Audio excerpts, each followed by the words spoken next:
How does one become a master at their craft? People, it becomes an obsession. You have to be obsessed at anything you do. If you become obsessed, you will study everything under the topic. You will learn everything. You will have a passion for it. You become a master. You set impossible goals, okay? For instance, I'll give you an example. When I'm learning something and people say it takes a year to do, I will do it in 2 months. Do you know why? I'm not smarter than anybody else. I'm not anything special than anyone else, but I'm more driven. And I'm very unreasonable with my goals. I will do the impossible. And doing the impossible will make me a master at a craft because I care, because I'm determined, and because I want to know every single piece of what makes this topic what it is. This is how I approach my healing. This is how I approach my goals.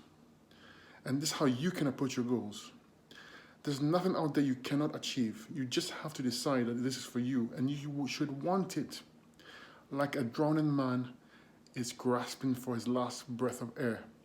If you have that mentality, if you do this, there's nothing you can't accomplish. You do not need any mystical help. The universe will bend and serve you because you want it that bad. And your focus, your consciousness is on that thing. People, look at your health the same way, and there's no way you will not get healthy. Want it bad. Do whatever it takes to get there. Have the passion for it, and watch the beauty that comes around you. It's unbelievable. You just have to try it and see. Hope this helped you. I hope this sets you on your path.